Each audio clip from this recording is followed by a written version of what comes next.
بسم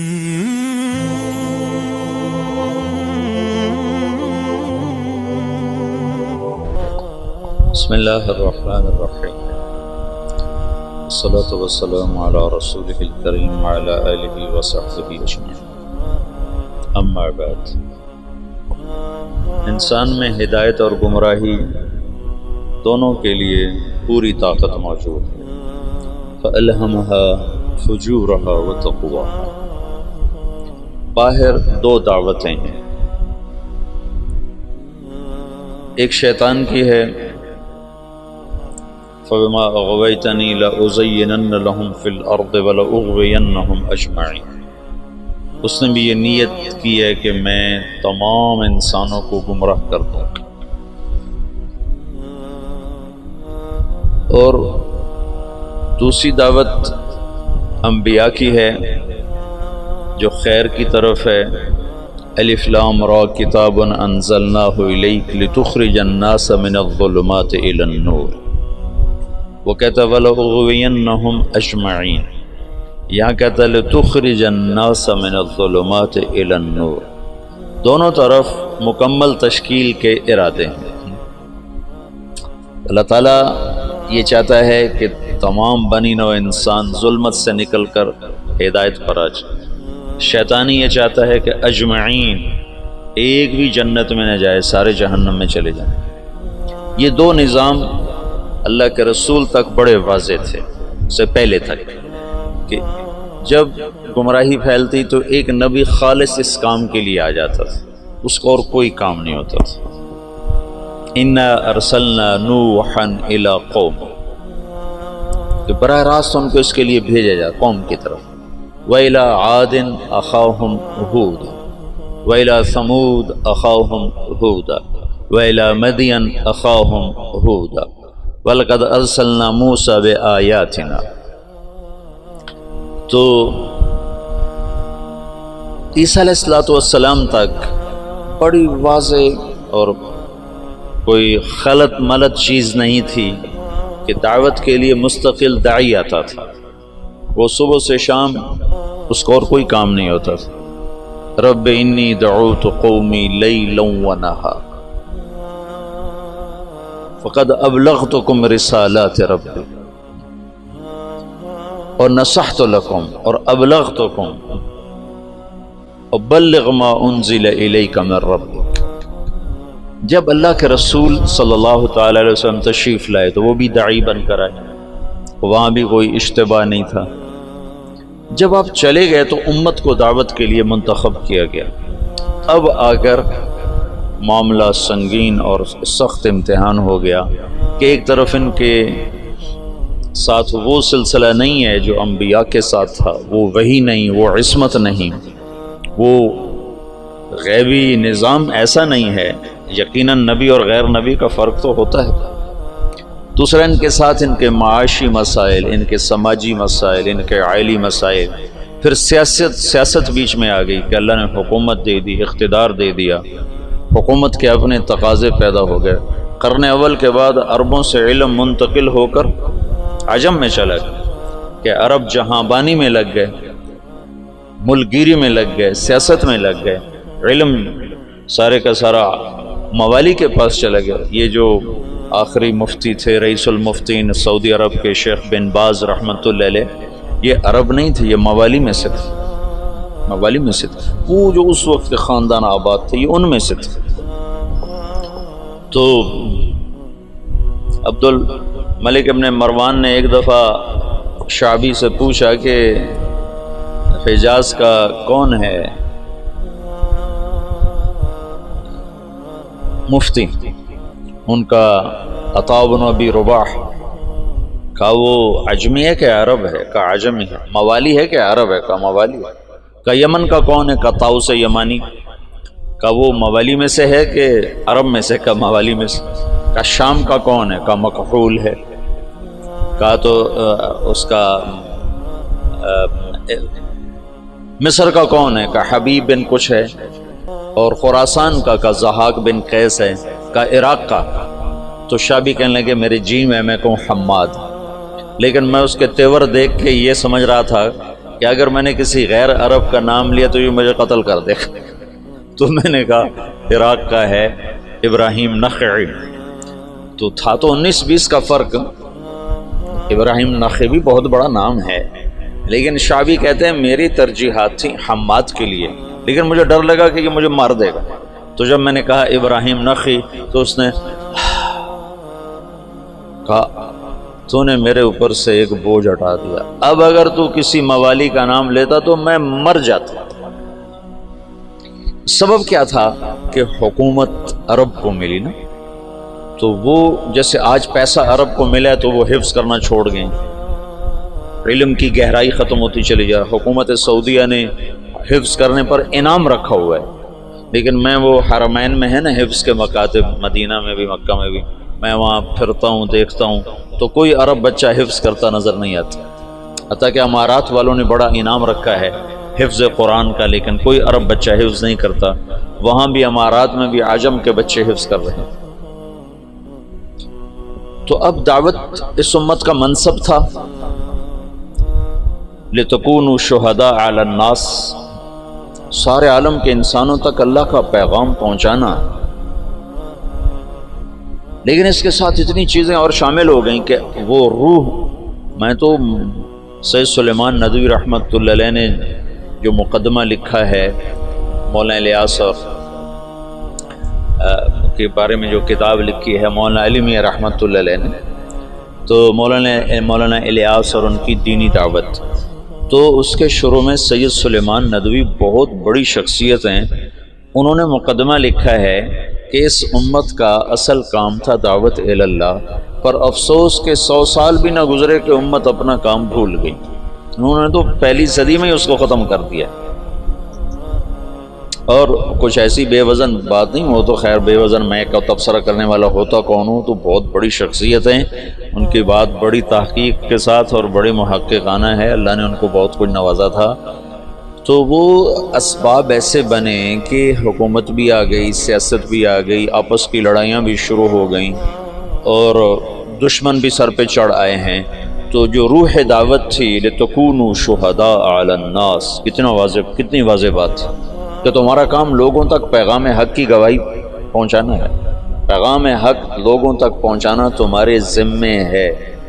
اور کنتم خیر امت اخرجت للناس، یہاں بھی للطالبین نہیں تھا، للطلبہ، نہ للطالبین نہ للطلبہ نہ للمریدین، کہ شیخ صرف مرید کا فکر کر رہا ہے، ایک شیخ اپنے مسالکین کا، اپنے مریدین کے فکر میں، ایک مہتمم اپنے طلبہ کے فکر میں ہے۔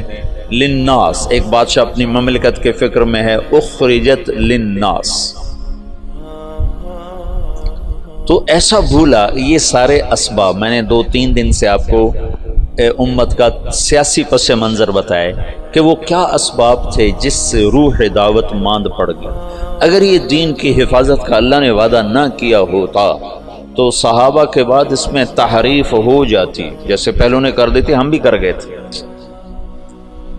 یہ تو اللہ نے کہا اِنَّا نَحْنُ نَزَّلْنَا الذِّكْرَ وَإِنَّا لَهُ لَحَافِظُونَ، میں اس کا حافظ ہوں۔ لہٰذا اللہ ہر صدی میں، ہر دور میں، یہ جو تاریخ دعوت و عظیمت مولانا علی میں نے لکھی ہے نا 8 جلدوں میں، یہ 800 جلدوں میں بھی لکھی جائے تو اس کا حق ادا نہیں ہو سکتا، گرچہ ان کا قلم جس مضمون پہ چلتا ہے اس کا حق ادا کرتا ہے، لیکن میں دیانتداری سے کہتا ہوں، میں بھی تاریخ کا چھوٹا سا طالب علم ہوں، اس پر 8 کی بجائے 800 جلدیں بھی مولانا علی میاں لکھ دے اور وہ لکھنے کی طاقت رکھتے تھے، تو بھی میں دعویٰ کرتا ہوں کہ تاریخ دعوت و عظیمت کا حق ادا نہیں ہو سکتا تھا۔ ایسے رجال اللہ نے بھیجے، ایسے لوگ، عورتیں تک ایسی آئیں کہ جنہوں نے ہزاروں لاکھوں کی ہدایت کے سامان پیدا کر دیا۔ تو یہ اللہ تعالیٰ تجدید کرتا رہا کہ اسلام کو اللہ نے باقی رکھنا ہے جب تک سورج مغرب سے نہیں نکلتا، ہمیں کوئی مٹا نہیں سکتا، چونکہ اللہ نے اسلام کو باقی رکھنا ہے، اور اسلام کے باقی رہنے کے لیے مسلمان کا باقی رہنا ضروری ہے۔ تو لہٰذا چاہے اس سے بھی زیادہ ایٹمی طاقتیں مسلمانوں کے خلاف ہو جائیں، اسلام کو نہیں مٹا سکتے، بلکہ عین ممکن ہے کہ چونکہ یہ امت بڑھاپے کا شکار ہے، اللہ انہی قوموں کو ایمان کی دولت نصیب فرما دے، جیسے 7ویں صدی میں اللہ نے تاتاریوں کے ساتھ کیا کہ 7ویں صدی میں مسلمان سیاسی طور پر ختم، اخلاقی طور پر پستی کا شکار، اب بوڑھے آدمی کو 100 بوتل خون کی لگا دو تو وہ جوان نہیں بن سکتا، اسے سونے کے کشتے کھلا دو وہ جوان نہیں بن سکتا، اس کی عمر ڈھل چکی ہے اور بڑھاپے کا علاج کوئی نہیں۔ اور ابن خلدون نے اپنے مقدمہ ابن خلدون میں لکھا ہے کہ جیسے فرد کی جوانی اور بڑھاپا ہوتا ہے، ایسے قوم پر بھی جوانی اور بڑھاپا ہوتا ہے۔ جیسے فرد کے بڑھاپے کو واپس نہیں لایا جا سکتا، ایسے ہی قوم کے بڑھاپے کو واپس نہیں لایا جا سکتا۔ یہ بات تو ابن خلدون کی۔ اگلی بات میں کر رہا ہوں کہ قوم بڑھاپے کا شکار تھی اور نظام ٹوٹ چکا تھا، تو جتنے قائدین مصلحین کھڑے ہوئے وہ شان و شوکت مسلم کو واپس لانے کی دعوت لے کر کھڑے ہوئے۔ بوڑھے کو جوان کرنے کے چکر میں لگ گئے، بوڑھا تو جوان نہیں ہو سکتا۔ وہ ایک بنیا جا رہا تھا تو سامنے سے اس کو کوئی مل گیا لوٹنے والا، انہوں نے کہا چلو شاید بنیا ویسے ہی ڈر جائے گا، تو اس کے ہاتھ میں کچھ نہیں تھا، اس نے ایک تنکا اٹھا لیا، نکال جو تیرے ہاتھ میں، اس نے جیب سے ایک پیسہ نکال کے دے دیا، یہ لو۔ کہا میں تجھ سے سارے مانگ رہا ہوں، تو ایک پیسہ دے۔ تو کہنے لگا پہلے اپنا ہتھیار تو پہلے اپنے ہتھیار تو دیکھ لے۔ تو پچھلے 200 سال میں جتنی تحریکیں اٹھی ہیں وہ مسلمان میں جوانی لانے کے لیے نہیں اٹھی، بلکہ بوڑھوں پر جوانی والا نظام لانے کی محنت تھی کہ نظام واپس آئے، وہ شان و شوکت واپس آئے، وہ سیاسی طاقت واپس آئے، وہ حکومت واپس آئے۔ وہ نہیں ہو سکتا تھا، ناممکن تھا۔ شاہ عالم ثانی غلام قادر روہیلا کو جب وہ بچہ تھا تو اس کو عورتوں لڑکیوں کے لباس پہنا کے اپنے دربار میں نچواتا تھا۔ یہ لوگ نظام بدل سکتے تھے؟ جب غلام قادر روہیلا طاقت میں تو اس نے شاہ عالم ثانی کی آنکھیں نکلوا دی۔ شاہ عالم ثانی مغلیہ خاندان کا بہادر شاہ سے پہلے آخری بادشاہ تھا جس پر انگریز نے دلی پر باقاعدہ قبضہ کر لیا، اور شاہ عالم ثانی صرف لال قلعے کا بادشاہ رہ گیا تھا، اور اس کے بعد بہادر شاہ ظفر، اور پھر بات ہی ختم ہو گئی۔ بڑھاپے کا علاج جوانی ہے، اور جوانی قوموں کی جوانی کیسے ہوتی ہے؟ قوموں کی جوانی کا ایک راستہ ہے، ایک فرد کی جوانی کا تو راستہ کوئی نہیں، لیکن قوموں کی جوانی کا ایک راستہ ہے کہ غیر قوموں کو اپنا ہم نوا بنایا جائے، غیر قوموں کو اسلام میں لایا جائے۔ پچھلی ساری صدیوں میں ایسا ہوتا رہا کہ منفرد دعات کی وجہ سے دعوت کبھی نہیں ختم ہوئی۔ ہاں، جو مولانا الیاس صاحب نے دعوت کو زندہ کیا وہ قرن اول کی طرز پر زندہ کیا کہ ہر مسلمان یہ سمجھے کہ میں دین کا داعی ہوں، میرے ذمہ پوری دنیا میں اللہ کے دین کو پہنچانا ہے، چاہے میری جیب میں ایک پیسہ کوئی نہیں۔ یہ سوچ تو اجتماعی طور پہ ختم ہو گئی تھی۔ حضرت تھانوی رحمۃ اللہ علیہ جیسے فرمانے لگے یہ کیا گمراہی کی بات شروع کر دی مولوی الیاس، دین کی دعوت تو علماء کا کام ہے، عوام کیا کریں؟ میں نے ایک دفعہ یہ دورے والوں کو کہا، میں کہا تأمرون بالمعروف وتنہون عن المنکر کا ترجمہ کرو۔ تو انہوں نے کہا تم بھلائیوں کی دعوت دیتے ہو، برائیوں کو مٹاتے ہو۔ کتنوں سے پوچھا، سب نے یہی ترجمہ کیا۔ میں نے کہا یہ المعروف جو لفظ ہے اس کا بھی کوئی مطلب ہے؟ یہ اس میں مفعول ہے، اور عرفہ سے یہ اس میں مفعول ہے، تو اس میں مفعول کا ترجمہ کرو۔ وہ کریں بھلائیوں کو پھیلاتے ہو، برائیوں کو مٹاتے ہو۔ تو میں نے کہا اس میں مفعول کا ترجمہ ہے جانی پہچانی چیز، جانی پہچانی چیز۔ بھلائی اور نیکی تو اس کا مرادی ترجمہ ہے۔ میں نے کہا اصل ترجمہ کرو۔ وہ کوئی ایک نہیں بولا، جو صرف شروحات اور کتابیں پڑھتے ہیں وہ ایسے پابند ہو جاتے، دائیں بائیں سوچنے کی صلاحیت ختم ہو جاتی۔ اور منکر، ان کا منکر کہتے ہیں انجانی چیز کو، انجانی چیز کو۔ تم تأمرون بالمعروف، تم جانی پہچانی چیزوں کی دعوت دیتے ہو، وتنہون عن المنکر، اور انجان چیزوں سے تم منع کرتے ہو۔ اس کے ساتھ ایک آیت جوڑو، فَأَلْهَمَهَا فُجُورَهَا وَتَقْوَاهَا، کہ میں نے تیرے اندر نیکی اور بدی کا الہام کر دیا ہے۔ الہام سچ سچ ہے، اس کے لیے کسی شریعت سے دلیل کی ضرورت نہیں۔ ظلم ظلم ہے، اس کے لیے کسی شریعت سے دلیل کی ضرورت کوئی نہیں۔ جھوٹ بہت بری چیز ہے، اس کا الہام ہے انسان کے اندر، کسی قرآن و سنت سے دلیل کی ضرورت کوئی نہیں۔ ماں باپ کی نافرمانی، یہ انسانی فطرت اس کا انکار کرتی ہے۔ زنا کا انسانی اوتزن الحرۃ، کیا بات کہی تھی اس نے؟ ہند بنت عتبہ رضی اللہ تعالیٰ عنہ نے کیا کہا تھا جب اللہ کے نبی نے بیعت لی اور فرمایا کہ تم یہ کرو گی، یہ کرو گی، یہ نہیں کرو گی، یہ نہیں کرو گی، زنا نہیں کرو گی، تو ہندہ نے زمانہ جاہلیت میں کہا اوتزن الحرۃ، کیا شریف عورت زنا کر سکتی ہے؟ پتھروں کی پجاری تھی 1 منٹ پہلے تک، بغیر دلیل کے جو چیزیں غلط ہیں وہ منکر ہیں، بغیر دلیل کے جو چیزیں خوبصورت ہیں وہ معروف ہیں، تو اس کے لیے تو ویسے علم کی ضرورت کوئی نہیں۔ ہاں مدرسے میں پڑھنے پڑھانے کے لیے علم کی ضرورت ہے، حدود شریعت بتانے سمجھانے کے لیے علم کی ضرورت ہے، تبلیغ کے لیے تو علم کی ضرورت نہیں ہے، تبلیغ تو معروفات کی دعوت ہے، اور معروف کا مطلب جانی پہچانی، توحید جانی پہچانی چیز۔ افلا ينظرون الى الابل كيف خلقت والى السماء كيف رفعت والى الجبال كيف نصبت والى الارض كيف سطحت، یہ ساری جو اللہ تعالیٰ بتا رہا ہے یہ وہ چیزیں ہیں کہ جو بغیر دلیل کے ٹھکتی ہیں۔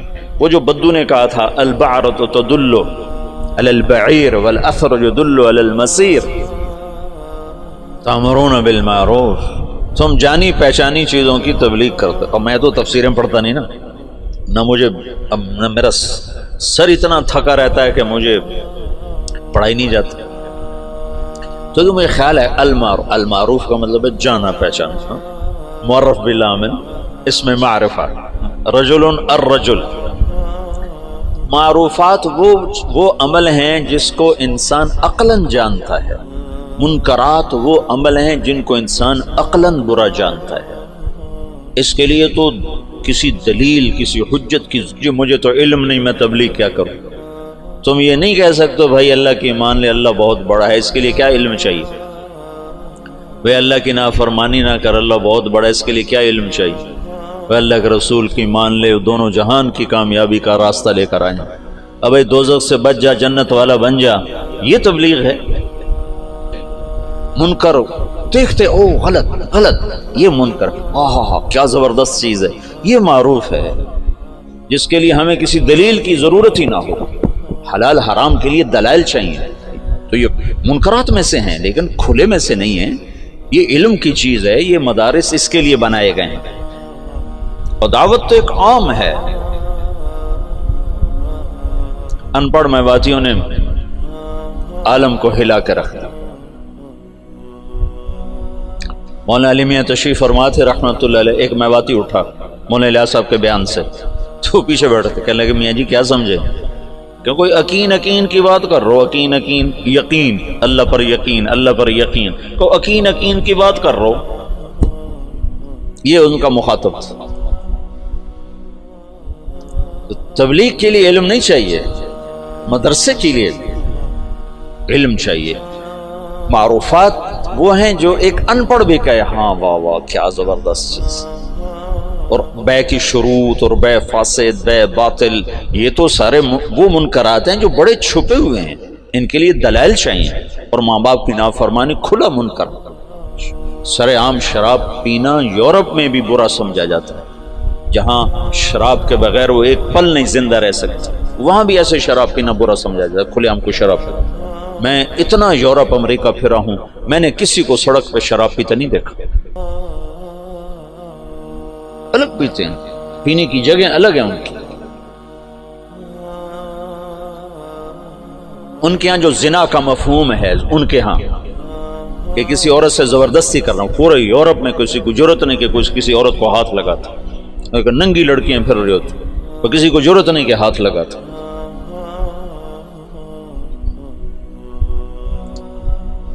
تامرون بالمعروف، معروفات، معروف اس میں مفعول نہ کہ نیکی ہے، عرف بھی اسی سے ہے، ابھی عرف۔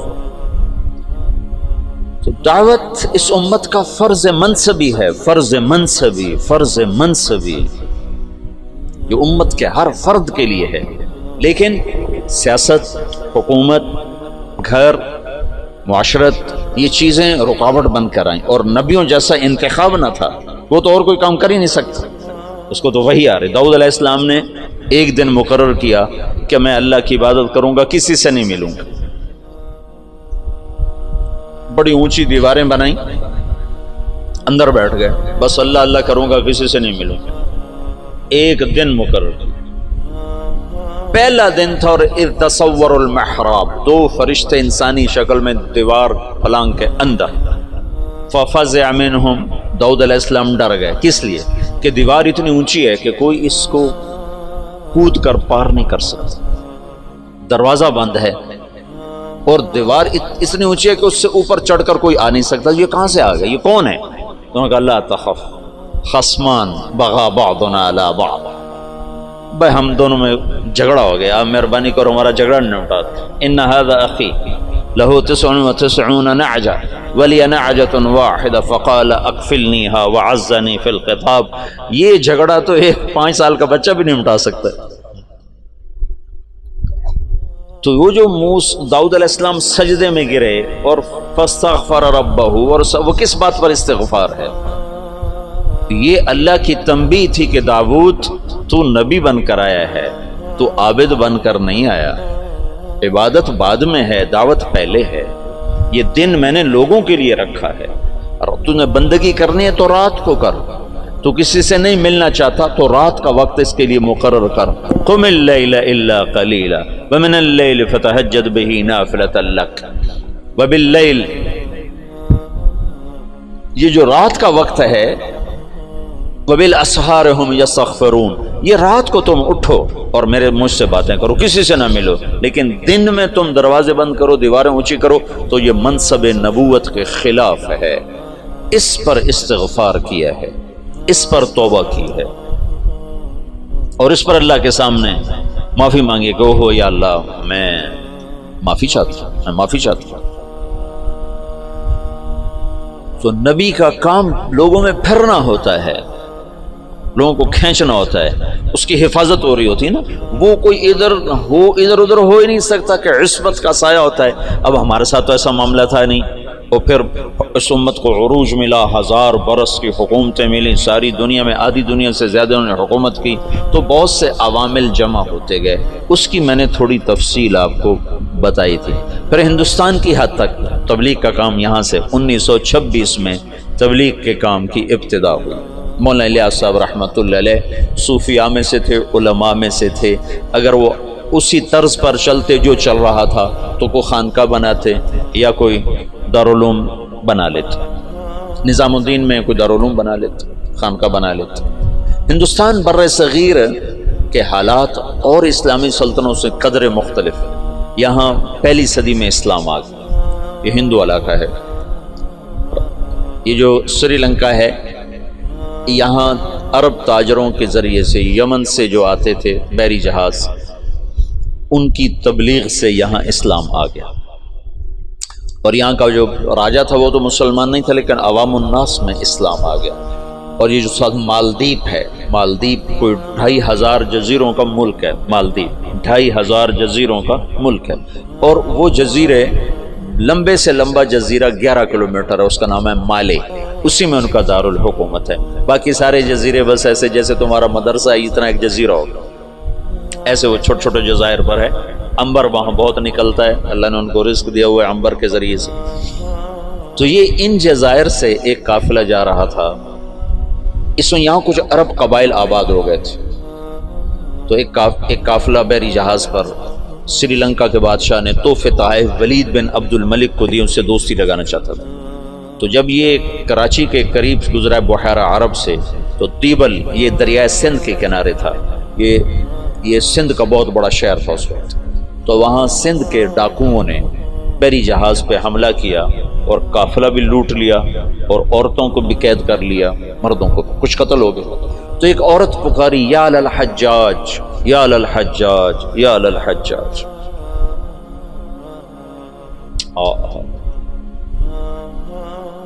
عروج کے دور میں فاسق کیسے ایمان والا تھا.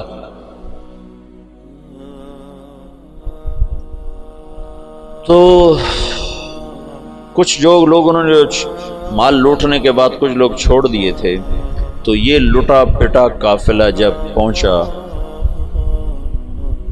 عراق میں تو حجاج کو ملا اور انہوں نے کہا کہ ایک بہن نے کہا تھا یا الحجاج، تو وہ کھڑا ہو گیا اپنے کرسی سے، کہ لبیک یا اخت الاسلام، لبیک یا اخت الاسلام، لبیک یا اخت الاسلام، اور کہا میرے اوپر حرام ہے بیوی بھی اور بستر پہ سونا بھی جب تک میں اس بہن کی مدد کو نہ پہنچوں۔ ایک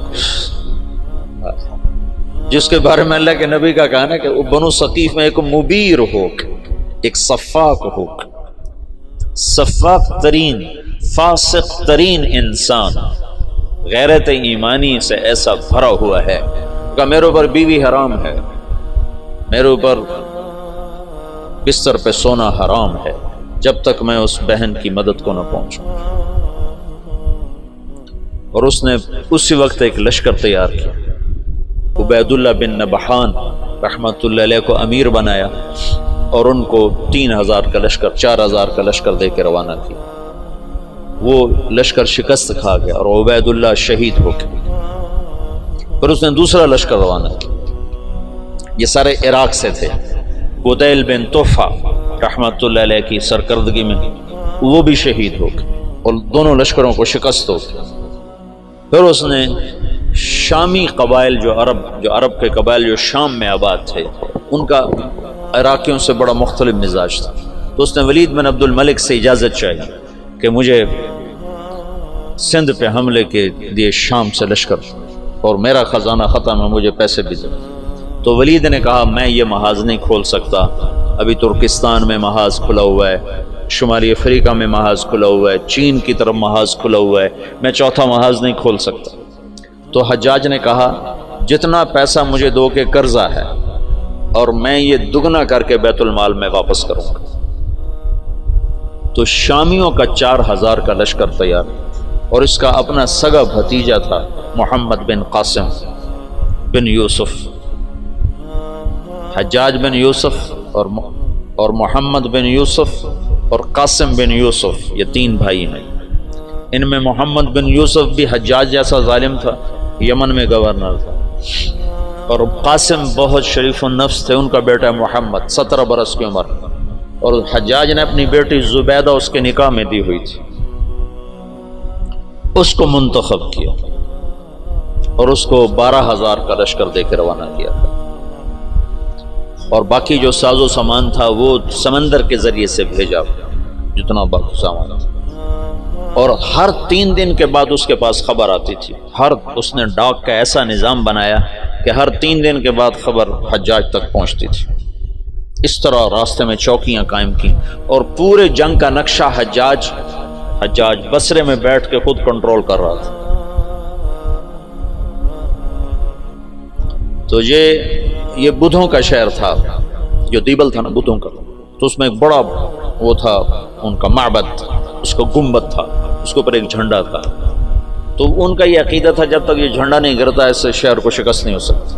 تو مسلمانوں نے زور لگا لیا، حجاج بن یوسف نے ایک توپ بھیجی تھی، توپ منجنیق، پتھر پھینکنے والی، وہ اتنی بڑی تھی اس کو 500 آدمی کھینچتے تھے، تو اس کو بحری جہاز پہ بھیجا تھا۔ تو وہ نصب تھی اور توپ اس گنبد پہ نشانہ نہیں فٹ ہو رہا تھا۔ 10 دن 12 دن 15 دن گزر گئے، گولے جاتے تھے گنبد پہ نہیں لگتے تھے، تو دیبل والے اور جوش سے لڑتے تھے۔ تو حجاج بن یوسف نے وہاں سے خط لکھا کہ اس توپ کا زاویہ 1 درجہ نیچے کر کے فائر کرو، 1 درجہ نیچے کر کے۔ اور محمد بن قاسم اس دن خود توپ پر آئے، ان کا آج میں خود پھینکوں گا۔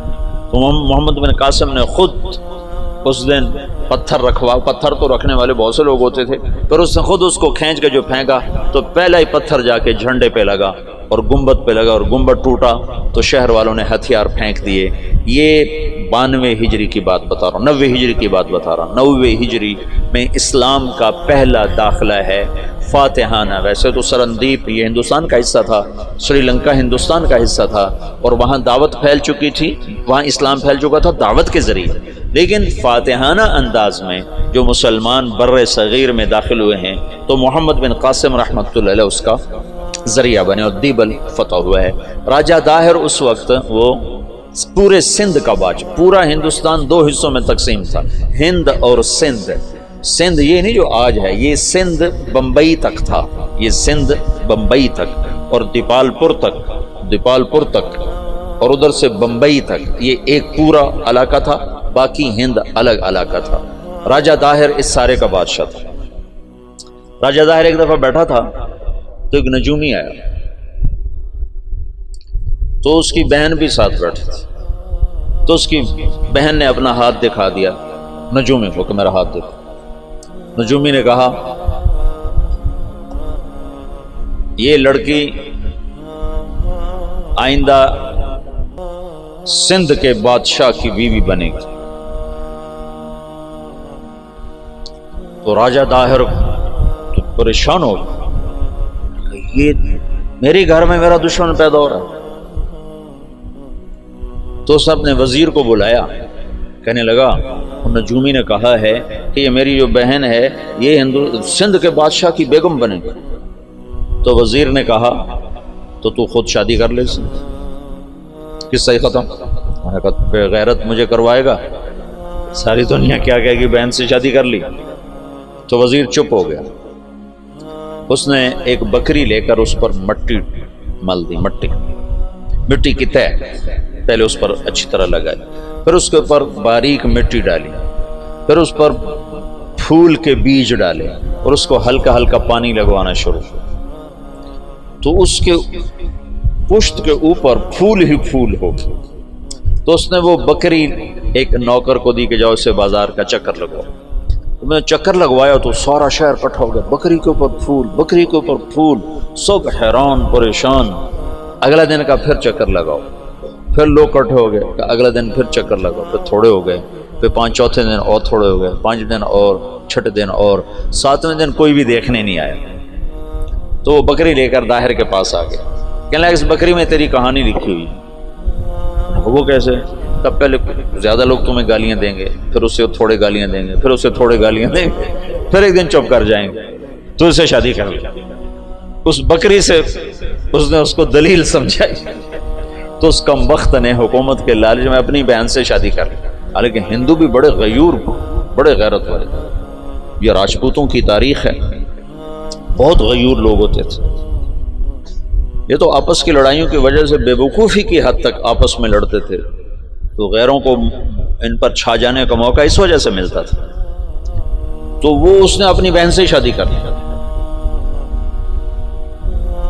جب محمد بن قاسم حملہ آور ہوا تو راجہ داہر سندھ بمبئی دیپال پور تک کا حکمران تھا. تو روہڑی کے قریب ان دونوں لشکروں کی پھر جنگ ہوئی. تو اس سے پہلے محمد بن قاسم نے لکھا حجاج بن یوسف کو کہ سارا سندھ اکٹھا ہو چکا ہے اور میرے ساتھ صرف 12,000، تو اپنی مدد کے لیے لشکر بھیجو.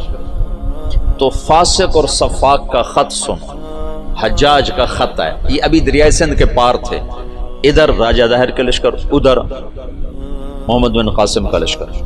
تو حجاج کا خط ہے کہ اللہ کے رسول کا فرمان ہے 12,000 کو کمی کی وجہ سے شکست نہیں ہو سکتی اور تم 12,000 ہو، لہذا تمہیں اس وجہ سے شکست نہیں ہو سکتی کہ تم تھوڑے. جب میرا خط پہنچے تو سارے لشکر کو آخرت کی ترغیب دی اور اللہ کی رضا پہ مرنے کے لیے تیار کرو، اور میرے پاس کوئی لشکر نہیں تمہیں بھیجنے کے لیے، میرے پاس کوئی سرمایہ نہیں تمہاری مدد کے لیے، تمہارا اللہ تمہیں کافی ہے. یہ حجاج کا خط تھا محمد بن قاسم کے نام. تو پھر انہوں نے روہڑی کے قریب دریائے سندھ کتنا پھیل جاتا ہے، انہوں نے وہاں سے دریا پار کیا اور روہڑی کے آس پاس اب بھی اس کے کھنڈارات ہیں. یہ خوفناک جنگ لڑی گئی جس میں راجہ داہر قتل ہوا اور اللہ تعالیٰ نے مسلمانوں کو فتح دی. اور محمد بن قاسم ملتان تک 92 ہجری میں 90 میں داخل ہوا، 92 میں 2 برس کے بعد ملتان پہنچا. اور اس کے حسن سلوک سے لوگ، ہندوؤں نے جو مسلمان نہیں ہوئے تھے، انہوں نے محمد بن قاسم کے بت بنائے اور اس کی پرستش کرتے رہے.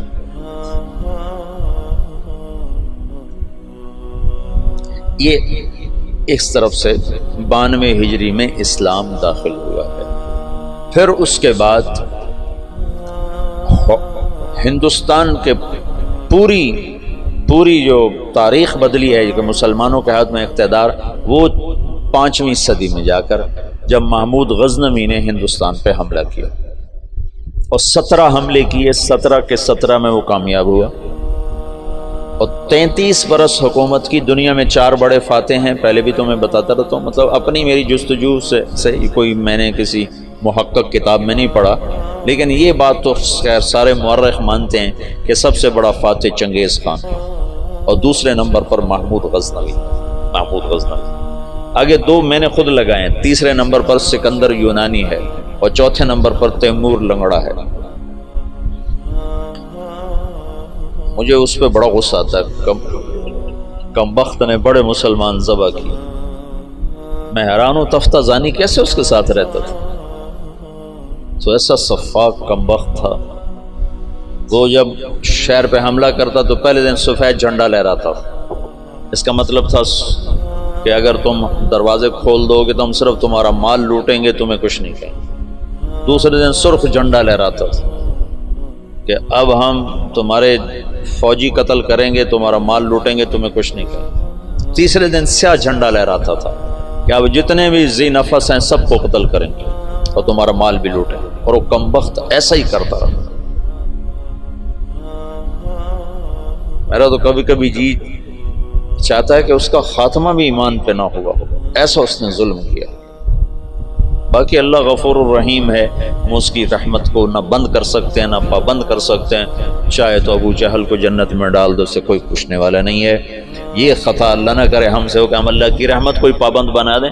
ہم کم ظرف ہے نا، کم ظرفی کی وجہ سے کسی پہ زیادہ غصہ آ جاتا ہے، کسی کے ساتھ ہمدردیاں وابستہ ہو جاتی ہیں، کسی پر قہر چڑھ جاتا ہے، لیکن اس کی رحمت رحمتی وسعت کل شیء، تو اس کی رحمت کے آگے خربوں تیمور بھی ہوں تو بخشے جا سکتے ہیں، ایک تیمور کی کیا بات ہے۔ تو محمود غزنوی فاتح ہند ہے، اس نے ہندوستان کے لیے اسلام کا دروازہ کھولا اور 33 برس کی حکومت، اور فاتح عالم ثانی ہے۔ چنگیز خان کے بعد یہ دوسرے نمبر کا شاہ سوار ہے۔ وہ کافر تھا، 2 کافر 2 مسلمان، ایک کافر نما مسلم، ایک کھرا مسلمان۔ سب سے پہلے سلطان کا لقب پانے والا محمود غزنوی ہے۔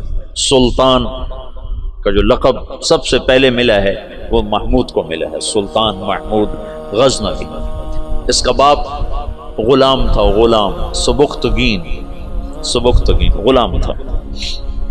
یہ گیا شکار کھیل کے، تو ایک ہرنی کا بچہ اس نے شکار کیا، تو اس کو اٹھا کر اس نے گھوڑے پہ رکھا، ذبح نہیں کیا، گھوڑے پہ رکھا، گھر جا کے ذبح کروں، اور واپس موڑا۔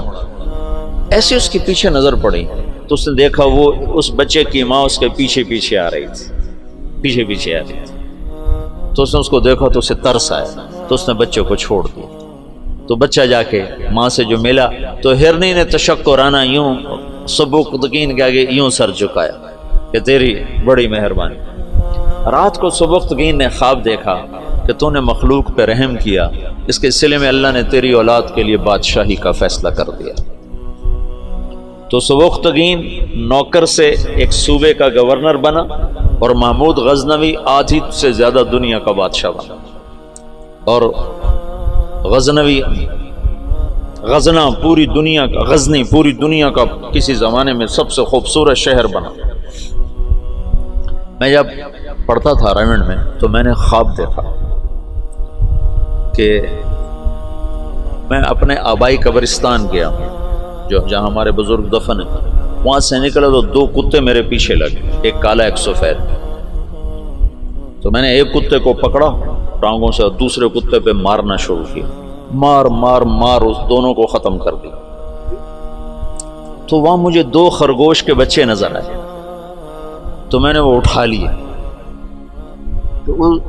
یہ وہ دور تھا جب جنگل زیادہ ہوتا تھا اور خرگوش کا شکار کیا کرتے تھے، کبھی جالی کے ساتھ کبھی کتوں کے ساتھ، پھر ان کو بھوننا پکانا، یہ وہ غالباً وہی لاشعور کی بات ہوگی۔ تو میں نے وہ خرگوش کے بچے اٹھا لیے اور میں چل پڑا۔ پیچھے مڑ کے دیکھا تو خرگوش نہیں یوں دیکھ رہے، تو مجھے خواب میں سبکتگین یاد آ گیا۔ خواب میں اس نے بھی ہرنی پہ رحم کھایا تھا، تو میں نے دونوں بچے چھوڑ دیے۔ تو میں نے کہا یا اللہ ہرنک پہ رحم کھانے پر تو نے سبکتگین کو حکومت عطا فرمائی تھی. یہ مقام میں دعا کر رہا ہوں، میں تجھ سے حکومت کا طلبگار نہیں، میں تجھ سے چاہتا ہوں تو مجھے سارے عالم کی ہدایت کے لیے قبول فرما لے. یہ خواب میں نے دعا کی اور پھر میں نے گھر کی طرف چلنا شروع کیا. 2 قدم چلا تو میں ہوا میں اڑنے لگا، پھر میں اڑتا ہوا گھر پہنچا. یہ آج مجھے کوئی 35 سال کے بعد خواب یاد آیا ہے، وہ سبکتگین کی وجہ سے یاد آ گیا. تو محمود 33 سال کی حکومت کے بعد فوت ہوا ہے 416 ہجری میں. 1974 میں غزنی میں زلزلہ آیا اور محمود کا مزار بھی ٹوٹ گیا، قبر بھی پھٹ گئی. ظاہر شاہ کا مرحوم کا زمانہ تھا، تو اس نے قبر کو دوبارہ اور گنبد کو مزار کو دوبارہ بنوانے کا حکم دیا. تو انہیں ساری قبر کھول دی، ساری قبر کھودی تو اندر کچھ بھی نہیں تھا. تو ان کو جستجو ہوئی تو انہوں نے تھوڑا سا اور کھدائی کی، تو پھر نیچے سے ایک اور وہ لحد نکل آئی. لحد، وہ جو اس لحد میں اس کا تابوت پڑا ہوا تھا، لکڑی کا تابوت صحیح سلامت، جیسے کوئی ابھی رکھ کر گیا. اور اس کو اس وقت قبر میں گئے ہوئے 1000 برس ہو چکے ہیں، 1000 برس. وہ لکڑی سلامت ہے. تو ان کو جستجو ہوئی، جب لکڑی سلامت ہے تو اندر پتہ نہیں کیا ہوگا. تو ایک فرانسیسی انجینئر تھا، وہ کھول رہا تھا. اس نے پیچ کھول کے جب ڈھکن اٹھایا تو بے ہوش ہو کے پیچھے گرا، یوں گرا. تو پیچھے جو مسلمان تھے انہوں نے آگے دیکھا تو محمود اپنے تابوت میں ایسے پڑا تھا جیسے ابھی سویا، اور اس کا سیدھا ہاتھ سینے پر تھا یہاں، اور اس کا کفن یہاں تک ہٹا ہوا تھا. آدھا سینہ اس کا ننگا تھا اور سینے پر ہاتھ تھا، اور ایسے سویا تھا جیسے ابھی کوئی اس کو سلا کر گیا. تو انہیں ہاتھ کو اٹھا کر دیکھا تو نرم گوداز. تو پھر اس کو رکھا، بند کیا، وہاں دوبارہ اس کو دفن کیا. میرے محبوب صلی اللہ علیہ وسلم ایسی زندگی لائے ہیں کہ مسجد کا امام نہیں، 3 بر اعظم کا بادشاہ بھی مرنے کے بعد ایسے اعزاز پا سکتا. شہید بھی نہیں ہے، تبھی موت مرا ہے. ٹی بی میں ٹی بی ہو گئی تھی، تب تک ٹی بی سے مرا تھا. اور قبر اس پر ایسے فدا ہے کہ اس کے بال کو بھی نہیں اکھیڑا. ایسی زندگی اسلام ہمیں دیتا ہے کہ مر کے بھی زندہ رہ جاؤ.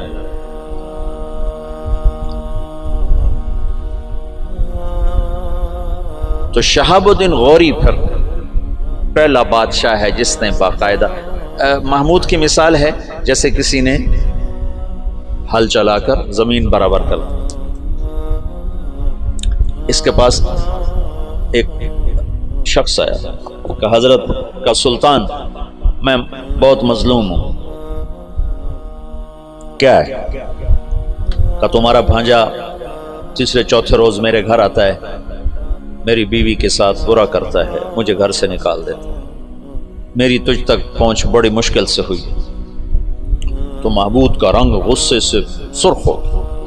اس نے کہا آئندہ جب ایسا واقعہ ہو فوراً میرے پاس آ. اور درباریوں سے کہا یہ شخص جب پہنچے، میں سو بھی رہا ہوں تو مجھے اٹھایا جائے. تیسری رات وہ آیا، تیسری رات بھاگتا ہوا. تو سلطان اس کے ساتھ اٹھا اور اس کے گھر پہنچا، اور اندر جاتے اس نے پہلے چراغ بجھایا، پھر ایک وار کر کے اس کا سر اتارا. پھر ساتھ ہی وہ زمین پہ گر کے کہنے لگا ویحک اسقِ، تیرا بھلا ہو جلدی سے پانی لا. تو بھاگ کے گیا، پانی لایا، پانی پہ کہنے لگا چراغ جلاؤ. چراغ جلایا تو مقتول کو دیکھ کر اس نے کہا الحمدللہ. تو اس نے پوچھا سلطان یہ کیسے ہوا؟ میں کچھ باتیں سمجھنا چاہتا ہوں. تم نے چراغ آتے ہی بجھایا، قتل کر کے زمین پہ گر گئے، پانی مانگا، اس کو دیکھ کے الحمدللہ کہا، یہ کیا مسئلہ ہے؟ تو محمود نے کہا جس دن تم فریاد لے کر آئے تھے میں نے قسم کھائی تھی نہ کھاؤں گا، نہ پیوں گا، نہ سوؤں گا. میں 3 دن سے بھوکا بھی ہوں، پیاسا بھی اور جاگا بھی ہوں، کہ جب تک تیری مدد نہ کر لوں میرے اوپر کھانا پینا سونا حرام ہے. آج تیسری رات کا جاگا ہوا ہوں، ایک لقمہ کھانا نہیں کھایا، ایک گھونٹ پانی نہیں پیا. گرا میں اس لیے، پانی میں نے اس لیے، چراغ میں نے اس لیے بجھایا کہ اگر میرا بھانجا ہے تو میری تلوار کہیں کانپ نہ جائے، بار صحیح کرے. اور الحمدللہ میں نے اس لیے کہا کہ یہ میرے خاندان کا بھی نہیں چے جائے کہ میرا بھانجا ہو، یہ تو کوئی میرے نام پہ تمہاری عزت لوٹتا رہا. ان صفات پر قبر نے اس کو نگینہ بنا دیا، اس کو کھایا نہیں ہے. شہاب الدین غوری سے حکومت کی ابتدا ہوتی ہے بر صغیر باقاعدہ، اور پھر وہ اپنے غلام قطب الدین ایبک کو لاہور کا حکمران بناتا ہے. اور اس کے 2 داماد تھے، اس کی نرینہ اولاد نہیں تھی. شہاب الدین غوری ہمارے دیس میں ماشاءاللہ مدفون ہے. یہ پرتھوی راج کو شکست دینے والا تراوڑی کے میدان میں یہ شہاب الدین غوری تھا. پہلی جنگ میں اسے شکست ہوئی، تیاری کر کے نہیں آیا تھا.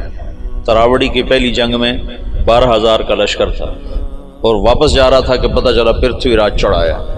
تو سب سرداروں نے کہا واپس چلیں، ہماری تیاری نہیں. انہوں نے کہا موت سے گھبرا کے جانا مسلمان کا شیور. لڑ گیا تھا، اس میں پھر شکست کھائی. پھر یہ واپس نہیں ہو رہا تھا، یہ لڑتے لڑتے اپنے گھوڑے سے گرا تو پیچھے سے ایک ترک سردار نے چھلانگ لگائی اور اس کو ایک ہاتھ سے سنبھالا اور اس کے گھوڑے کو دوسرے ہاتھ سے سنبھالا اور لشکر سے اس کو نکال کے باہر لے گیا. تب جا کے اس کی جان بچی. پھر دوسری جنگ میں وہ 1 سال تک بستر پہ نہیں سویا، بیوی کے پاس نہیں گیا پورا سال. اس نے تیاری کی اور پھر تراوڑی کے میدان میں اس نے پرتھوی راج راجپوت چوہان، یعنی وہ ہمارا پڈا وہی تھا کم وقت، ہمیں تو اللہ نے ہدایت دے دی کوئی 15-20 نسل پہلے ہم مسلمان ہو گئے، لیکن ہمارا قبیلہ وہی ہے راجپوت چوہان، پرتھوی راج کی نسل. تو اس کے 2 داماد تھے، ایک شمس الدین ایک ناصر الدین. ناصر الدین کو اس نے ملتان کی حکومت دی، شمس الدین کو پھر اس نے دلی کی اور قطب الدین ایبک کو لاہور کی. اس میں شمس الدین پھر بہت عالم نکلا. قطب الدین ایبک بہت سمجھدار تھا لیکن 4 سال کی حکومت کرنے کے بعد اس کا انتقال ہو گیا. وہ یہ پولو کھیلتا تھا، پولو یہ گھوڑے کا، تو گھوڑے سے گرا اور مر گیا. انارکلی کے پچھلی طرف اس کا مزار ہوتا تھا. انارکلی جانا ہوتا تھا، 60 کی دہائی میں پڑھتا تھا تو سارے محلے کا کوڑا کرکٹ اس کی قبر پہ پڑا ہوتا تھا اور عبرت کا نشان ہوتا تھا. پھر ضیاء الحق مرحوم نے یہ نیکی کا کام کیا، اس نے وہ سارا محلہ صاف کروا کے چاروں طرف کے مکان خرید کر اس کی قبر پر ایک بڑا خوبصورت اس نے مزار بھی بنایا، ساتھ آنے جانے کی جگہ بھی بنائی. تو اس طرح یہاں اسلامی سلطنت کی بنیاد. التمش نے 5 دفعہ چنگیزیوں کو شکست دی، 5 دفعہ، اور ان کے چنے چبوا دی. پھر صلاح الدین خلجی نے، تو خاندان غلامہ ختم ہوا. خاندان غلامہ کے بعد سادات آئے. خاندان غلامہ کے دور میں تیمور کا حملہ ہوا، پھر وہ جاتے ہوئے سادات کو حکمران بنا دیا. ان سے پٹھانوں نے حکومت حاصل، ان سے مغلوں نے حکومت حاصل. ابراہیم لودھی کو شکست دی بابر نے پانی پت کے میدان. بابر بڑا دلیر آدمی تھا، بڑا عجب بادشاہ گزرا ہے. تھوڑی عمر میں مر گیا، 42 سال کی عمر میں مر گیا، پر اس کی عجب زندگی. تو ایک یہاں مغلیہ سلطنت کی داغ بیل پڑی، بڑی مضبوط اسلام دوست، سوائے اکبر کے کہ وہ گمراہ ہوا تو علماء کی وجہ سے. وہ خود ان پڑھ تھا، دین کو جانتا نہیں تھا، تو جو درباری علماء تھے ان کی وجہ سے وہ دین سے متنفر ہوا کہ وہ آپس میں اس بات پہ اس کے اکبر کے سامنے لڑ پڑتے تھے کہ یہ کرسی پر میں بیٹھوں گا، بادشاہ کے برابر میں بیٹھوں. وہ کہتا میں بیٹھوں، وہ کہتا دائیں میں بیٹھوں گا، بائیں تم بیٹھو. وہ کہتا نہیں تم ادھر بیٹھو میں ادھر بیٹھوں، ادھر میں بیٹھوں گا ادھر تم بیٹھو. ان چیزوں سے وہ ایسا خود ان پڑھ تھا. کیونکہ ہمایوں کو جب شکست ہوئی، شیر شاہ سوری نے اسے شکست دی. شیر شاہ سوری پٹھان تھا، تو کچھ عرصہ بیچ میں پٹھانوں کی حکومت آئی اور ایسی حکومت کر گیا شیر شاہ سوری کہ انگریزوں نے بھی شیر شاہ سوری کے اصول پر اپنی حکومت کے نظام بنائے تھے. ایسی خوبصورت حکومت کر کے گیا شیر شاہ سوری، اور بالکل غریب سا تھا، ایک سپاہی سے اللہ تعالیٰ نے اس کو یہ بہار، صوبہ بہار میں یہ پیدا ہوا تھا. تو اس نے بڑے چکر سے حکومت حاصل کی. اس نے اپنا ایک جتھا بنا لیا. تو اب اس کو ضرورت تھی کوئی شہر میرے قبضے میں ہو. تو اس نے نا وہاں بہار کے ہندو راجا سے کہا کہ مہاراج میں مغلوں سے لڑنے جا رہا ہوں، میرے پاس ہے خزانہ بہت سارا، میں چاہتا ہوں آپ کے پاس امانت رکھ دوں، جب میں آؤں گا تو آپ سے لے لوں گا۔ وہ ہندو مہاراج تو جو تھا وہ تو الٹی چھلانگیں لگانے لگا، کہا جی میرے پاس 500 صندوق ہے شرفیوں کے بھرے ہوئے۔ وہ 5 بھی ہوتے تو پورے ہندوستان کا خرچہ کافی تھا۔ جب اس نے کہا 500 تو اس کی تو رال ٹپک پڑے۔ ان کا مہاراج میرے جیسا دیانتدار تمہیں پورے ہندوستان میں نہیں ملے گا، تم لے آؤ، میں بڑی حفاظت کروں گا، جب تم آ جاؤ گے تو تمہیں دوں گا، تم مر گئے تمہاری اولاد کو دوں گا۔ ان کا بس مہاراج میں یہی چاہتا ہوں۔ اس نے اس میں سپاہی چھپا دی، ہر صندوق میں سپاہی چھپا دی، بند کروا کے ریڑیوں پہ لدوا کے اس نے قلعے کے اندر بھجوا دی۔ جب وہ اندر پہنچے تو وہ جو ریڑیاں لے جا رہے تھے انہیں جا کے کنڈے کھول دیے، وہ باہر نکلے اور انہوں نے منٹوں میں قلعہ فتح کر لیا۔ تو یوں شیر شاہ سوری ایک سپاہی سے بادشاہ بننے کی طرف اس کا قدم اٹھا۔ پھر اس نے 6 سال حکومت کی، پر وہ کام کیے جو لوگ 100 سال میں بھی نہیں کر سکتے۔ میرے گاؤں کے آگے جو سڑک ہے اب پکی ہے، یہ شیر شاہ سوری نے بنوائی تھی، ملتان سے لے کر لاہور تک۔ اس کو شیر شاہ سوری روڈ کہتے تھے۔ پہلے زمانے میں سڑکیں دریاؤں کے ساتھ ساتھ چلتی ہیں تاکہ مسافروں کو پانی ملتا رہے، تو دریائے راوی کے ساتھ ساتھ یہ سڑک چلتی۔ اس وقت دریائے راوی زندہ تھا، آباد تھا، اب تو مرمرا گیا بیچارہ، تو وہ ہمارے ساتھ بہتا تھا دریائے راوی، تو لمبا دریائے راوی کے بالکل کنارے کے اوپر تھا۔ جتنے بڑے اور مشہور شہر ہیں اگر آپ دیکھو گے تاریخ میں تو وہ بڑے دریاؤں کے کناروں پر ہوتے تھے کہ پانی کا بڑا وسیلہ دریا ہوتا تھا، ایسے کنویں اور ایسے نلکے ٹیوب ویل تو ہوتے نہیں تھے، تو دریاؤں سے پانی حاصل کیا جاتا تھا۔ تو شیر شاہ سوری نے ہمایوں کو شکست دی تو یہ وہاں سے بھاگا اور عمر کوٹ، یہ جو سندھ میں ہے عمر کوٹ، یہاں پہنچا تھا تو یہاں اکبر پیدا ہوا، یہاں اکبر پیدا ہوا۔ پھر ہمایوں نے اس کو بیوی کے ساتھ کابل بھیج دیا، خود وہ ایران چلا گیا، ہجرت کر گیا۔ پھر ایران سے شیعہ بادشاہ کی مدد سے وہ واپس دوبارہ ہندوستان آیا۔ شیر شاہ سوری کی اولاد اتنی قابل نہیں تھے، اتنے سمجھدار نہیں تھے، تو وہ شکست کھا گئے۔ پھر دوبارہ اللہ نے مغلیہ سلطنت کو اقتدار بخشا، تو اکبر 12 سال کی عمر میں بادشاہ بن گیا۔ نہ علم کی صحبت، نہ علماء کی، نہ علم نہ علماء کی صحبت۔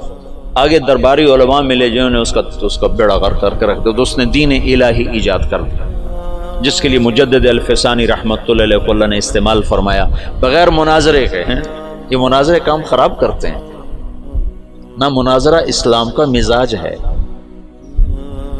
مولانا محمد قاسم نانوتوی رحمۃ اللہ علیہ ہمارے سب کے بڑے ہیں جنہوں نے دیوبند کی بنیاد رکھی، وہ مناظرے سے نفرت فرماتے تھے، کبھی کسی سے مناظرہ نہیں کیا، کبھی کسی سے، صرف بہت اصرار پر ایک دفعہ ایک تحریر شیعہ کے خلاف لکھی بس، جس پر مسلمان کا نام آتا تھا اس سے مناظرہ نہیں کرتے تھے، حالانکہ وہ ایسے مناظر تھے کہ وہ آریاؤں سے اور عیسائیوں سے، غیر مسلموں سے بادشاہ تھے مناظر کے۔ رحمت اللہ کرانوی صاحب رحمت اللہ علیہ، مولانا رحمت اللہ کرانوی، اگر یہ لوگ نہ ہوتے تو بر صغیر اندلس ہوتا، اسپین ہوتا، یہ تو لوگ آ گئے تھے۔ مجھے کل پرسوں تمہارے استاد شیخ رمضان نے بتایا کہ بورقیبہ نے زیتونیہ مدرسہ کیسے بند کیا۔ میں کہا اللہ علماء دیوبند کو جزائے خیر دے، جو چٹائی پہ راضی ہو کے اور چوپڑی روٹی کے دھوکے میں نہیں آئے۔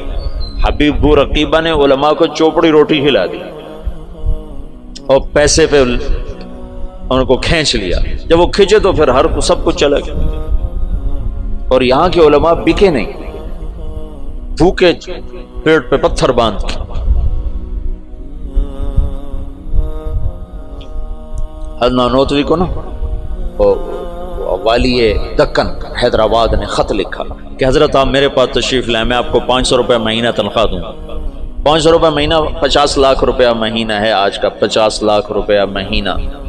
تو حضرت نانوتوی نے خط لکھا کہ میں دیوبند میں پڑھاتا ہوں، میری 5 روپے تنخواہ ہے، 2 روپے میں مدرسے میں چندہ دے دیتا ہوں تو 2 روپے میں میرے میاں بیوی کا بخوبی گزارا ہو جاتا ہے، اور 5واں روپیہ مجھے سارے مہینے پریشان کرتا ہے کہ اس کا کیا کروں، تو 500 کو لے کے کیا کروں گا؟ 500 کو لے کے کیا کروں گا؟ تو یہاں علماء کی ایک کھیپ ایسی آئی جو بکے نہیں،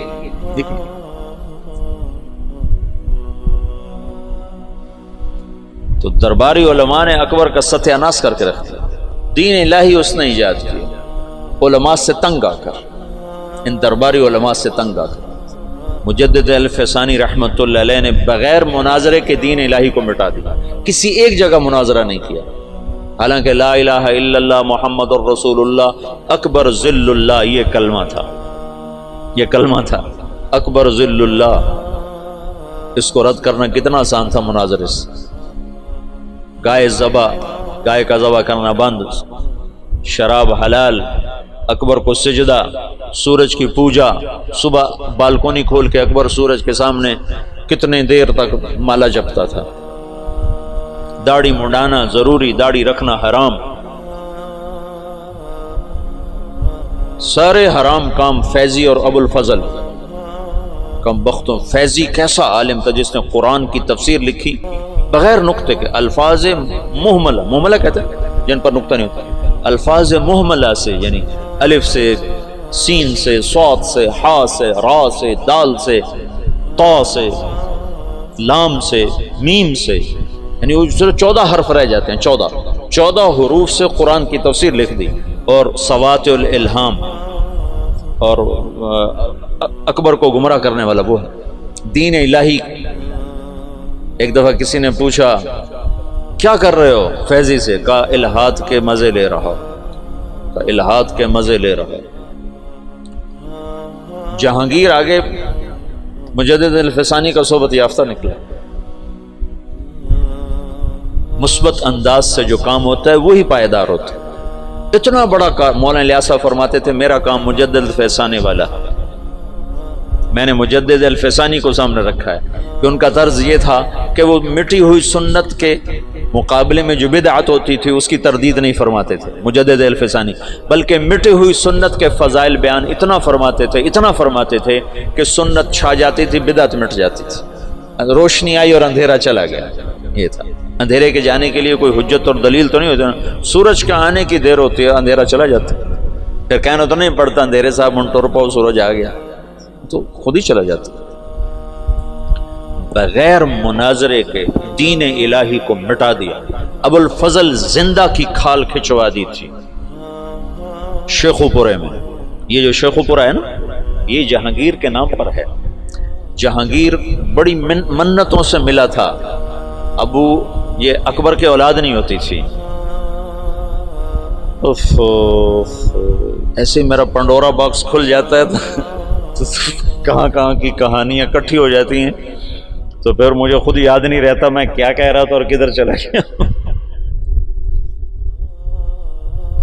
تو بڑی دعاؤں کے بعد جہانگیر ملا تھا،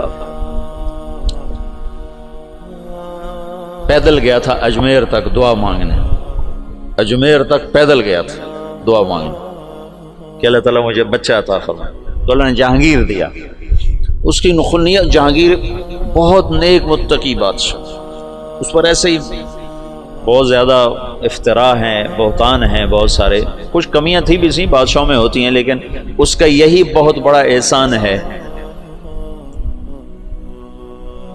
کہ اس نے دین الہی کو ختم کیا۔ تو یہ شیخو پورہ جہانگیر نے آباد کیا تھا۔ اکبر اپنے بیٹے جہانگیر کو شیخو کہا کرتا تھا پیار سے، شیخو بابا، شیخو بابا۔ ویسے نام اس کا سلیم تھا، جہانگیر اس کا لقب تھا، اور شیخو اس کا ابا اسے کہا کرتا تھا، شیخو بابا۔ تو اس نے یہ ہرن مینار بھی جو بنایا ہے، اس کا ایک ہرن تھا جہانگیر کا، اسے بہت پیار کرتا تھا، وہ مر گیا، اس کے غم میں اس نے ہرن مینار بنایا۔ تو یہاں شیخو پورہ میں اب اس نے باپ کے خلاف بغاوت کی تھی اکبر کے بیچ میں، تو ابو الفضل اس نے بھیجا تھا سفیر بنا کے، میرے بچے سے بات کیا چاہتا ہے، حکومت تو تیری ہے، تو میرے خلاف کیوں آتا ہے؟ تو جب ابو الفضل آیا تو اس نے زندہ کی کھال اتروا، کہا تو ہے میرے باپ کو گمراہ کرنے والا، زندہ کی کھال اتروائی تھی اس نے۔ اکبر نے کہا شیخو بابا میں تو ذبح شدہ بکری کی کھال نہیں اترتے دیکھ سکتا، تو نے میرے یار کی کھال ہی زندہ اتار دی۔ کہا بابا یہ تیرا یار نہیں، یہ تیرا سب سے بڑا دشمن جس نے تجھے اس دین اسلام سے برگشتہ کر دیا۔ چنانچہ آخری 5 سال میں اکبر طائب ہو گیا تھا، اور تس کے جہانگیری جو جہانگیر کی سوانح ہے اس میں جہانگیر نے لکھا ہے کہ آخری وقت میں بابا نے صدر جہاں کو بلوایا جو مفتی دلی تھے، اور ان سے فرمایا کہ میرے سرانے بیٹھ جاؤ، سورہ یاسین پڑھ۔ تو صدر جہاں نے سورہ یاسین پڑھنی شروع کی، اور میرے باپ نے سننا شروع کیا، پھر آہستہ سے کلمہ پڑھا اور روح پرواز کر گیا۔ تو مجدد الفسانی رحمۃ اللہ علیہ نے بغیر مناظرے کے اتنے بڑے فتنے کو دبا دیا۔ یہ آج کل کے بیچارے کیا مناظروں کے ذریعے سے فتنوں کو دبا سکتے ہو؟ تو فتنوں کو ہوا دینے والی چیز ہے۔ سنو، اعتراض کا جواب نہیں ہوتا، سوال کا جواب ہوتا ہے۔ سن رہے ہو؟ اعتراض کا جواب نہیں ہے۔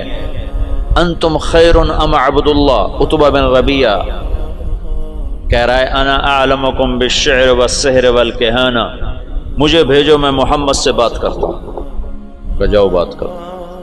تو وہ آ کر کہتا ہے یا محمد انت خیر ام عبد اللہ، تو اللہ کا نبی چپ۔ انت خیر ام عبد المطلب، اللہ کا نبی چپ۔ کہ آنے والا سائل نہیں ہے، آنے والا معترض ہے، معترض کا جواب نہیں ہوتا۔ اعتراض کا جواب دیں گے وہ کوئی اور ڈال دیں گے، پھر آپ اس کا جواب وہ کوئی اور ڈال دیں گے۔ یہ تو کہانی ایسے دیکھتے نا، جواب در جواب در جواب در جواب، اس کی کوئی انتہا ہے؟ میری بات سنو، اعتراض کا جواب نہیں ہوتا، سوال کا جواب ہوتا ہے، اشکال کا۔ یہ بات میں نے مولانا سعید خان صاحب رحمۃ اللہ علیہ سے بارہا سنی، پھر اس کو سیرت سے پرکھا۔ انتم خیر ام عبد اللہ، ابھی یہ ایک ہی حدیث میرے سامنے آئی، اور اللہ کہے چپ۔ انتم خیر ام عبد المطلب، چپ۔ کہ رتبہ سائل بن کر نہیں آیا ہے، معترض بن کر آیا ہے، اس کو جواب نہیں دیا جا سکتا۔ وہ لمبی بات کرتا رہا، آپ خاموش رہے۔ جب وہ خاموش ہو گیا تو آپ نے کسی ایک بات کا جواب نہیں دیا، ایک بات کا۔ عتبہ میرے پاس جو ہے وہ میں تمہیں سنا دیتا ہوں۔ حامیم والکتاب المبین انا انزلناہ، کیا ہے؟ قرآنا عربی، حامیم والکتاب المبین قرآنا عربی لقوم یعلمون بشیرا ونذیرا فاعذر اکثرهم فهم لا یسمعون وقولوا قلوبنا فی اکنۃ مما تدعونا الیہ سے لے کر فإن اعرضوا فقل انذرتکم صاعقۃ مثل صاعقۃ عاد وثمود، یہاں تک قرآن پڑھ کے سنا دیں۔ انا انزلناہ قرآنا عربیا لقوم یعلمون بشیرا ونذیرا فاعرض اکثرهم فهم لا یسمعون۔ اس کو پڑھتے چلے جاؤ۔ یہ سارا قرآن سنا، ایک بات کا جواب نہیں دیا، ایک بات کا۔ تمہیں جوش اٹھتا ہوگا کہ ہم جواب لیں گے، ہم جواب لیں گے، وہ اور اس لیے کہ اگلا سائل ہی نہیں ہے، اگلا تو معترض۔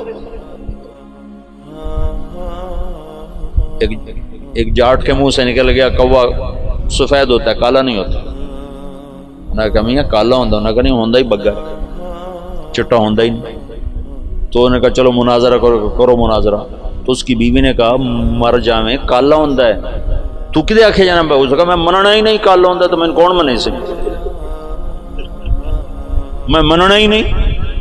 تو تم کیسے بے وقوف ہو جو کوے کو سفید کہنے والے کو منانا چاہتے ہو؟ کیوں وقت ضائع کرتے ہو؟ اس سے بات کر لو جس کا ذہن صاف ہے۔ معترض کا جواب نہیں ہے۔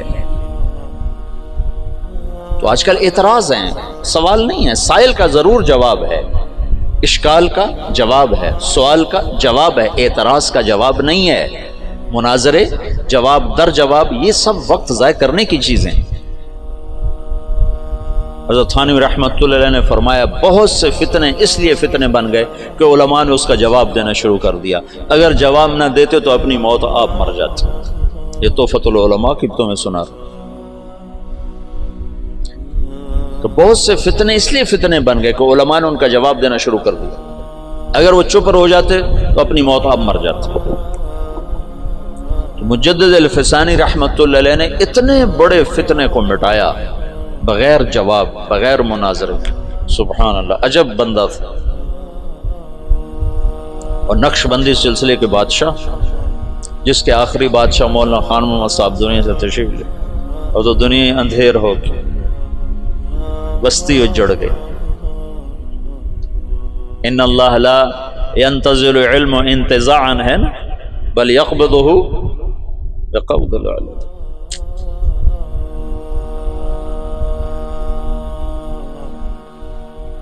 زمانہ خالی ہو گیا. خلت الدیار فصدت غیر مسود ومن الشقاء تفردی بالسودت. مغل سلطنت پہ زوال آنا تھا، ہر ایک پہ زوال آیا ہے. بر صغیر میں اسلام کی 800-900 برس حکومت رہی ہے، پھر زوال کا آنا ایک بدیہی چیز. جہانگیر کے سر میں درد تھا. دیکھو جب صلیبی جنگیں ہوئی ہیں نا 12ویں صدی میں، یعنی صدی عیسوی میں، اور اس میں مکمل شکست ہوئی، تو یورپ کی سوچ بدل گئی. جیسے 1945 میں جب جاپان پہ بم گرایا امریکہ نے، ہیروشیما ناگاساکی، تو ان کا صدر تھا ہیرو ہیٹو. اس نے کہا اب ہم ان سے علم کے میدان میں جنگ لڑیں گے، ہم ہتھیار کی جنگ ہار گئے. تو اس نے اپنی نسل کو اٹھا کے یورپ بھیجا، امریکہ بھیجا، انہیں اعلیٰ تعلیم دلوائی، پھر ان کے ذریعے سے ساری ٹیکنالوجی کا جاپانی زبان میں ترجمہ کروایا، پھر اس پہ لگایا. آج وہ اتنا بڑا عفریت بنا ہے کہ امریکہ اس کے سامنے بلی کی طرح بن چکا ہے. تو مغرب نے سوچا کہ ہم ان کو میدان میں شکست نہیں دے سکتے، تو انہیں اپنے علم کو اپنا میدان بنایا. جہانگیر کے سر میں درد ہے، آرام نہیں آ رہا. اب طب یونانی میں کوئی ایسی دوائی نہیں کہ سر درد اور فوری آرام آ جائے، کوئی ایسی دوائی نہیں. تو انگریز جو تھے وہ انہوں نے کالونیاں بنا لی تھی تھوڑی تھوڑی، تجارت کے لیے. تو ان کے خواب و خیال میں بھی نہیں تھا کہ مغل سلطنت سے ہم ٹکر لینے والے ہیں. تو ایک انگریز ڈاکٹر تھا، اس نے اس کو گولی پیش کی کہ جناب آپ یہ کھائیں. 15 منٹ کے بعد جہانگیر کا درد دور ہو گیا. کہا تم کیا بلا کھلائی ہے مجھے؟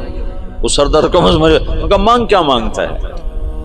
تو کم بخت ایسے سیانے تھے، اپنے لیے کچھ نہیں مانگے. کہا میری قوم کو تجارت کی باقاعدہ اجازت تھی. انہوں نے کہا اجازت ہے. شاہ جہان کے دور میں لوگوں نے بھانپا کہ یہ تو خطرناک لوگ ہیں، تو اس کو کہا کہ ان کو نکال دیا جائے. انہوں نے کہا یہ کیا پدی کا شور، بھائی ہمارا کیا بگاڑ سکتا. اس کو یہ نہیں پتا تھا کہ آگے یہ پدا بن جائے گا. لیکن تو تاریخ ہے، زوال و عروج و زوال ساتھ ساتھ چلتے ہیں. تو اورنگزیب عالمگیر کے بعد ایک دم زوال ہے. میں نے یہ دیکھا ہے کہ جس بادشاہ نے لمبی حکومت کی اس کا اگلا وارث انتہائی نکما. سلیمان اعظم کہلاتا ہے. سلیمان اعظم جو سلاطین عثمان ہیں، یہ ترکی کے جو تغرل، میں نے تغرل کی کہانی سنائی تھی نا آپ کو، عثمان سے عثمانی، اس میں سلیمان کو کہتے ہیں سلیمان اعظم. اس نے آدھے سے زیادہ یورپ فتح کیا، الجزائر فتح کیا، عرب، پتہ نہیں کہاں کہاں اس کی حکومت. اس نے 50 سال حکومت کی. اس کا اگلا بیٹا نکما. ادھر 50 سال اورنگزیب نے حکومت کی، اگلا بیٹا نکما ترین معظم انتہا. اور 25 سال وہ دارالحکومت سے غائب رہا جہانگیر. یہ اس کی بڑی سیاسی غلطی تھی کہ 25 برس دارالحکومت سے باہر گزار، دکنی ریاستوں کے خلاف لڑتے تو پیچھے سازشوں سے پک گیا. چلو باقی انشاءاللہ پھر کل کرو.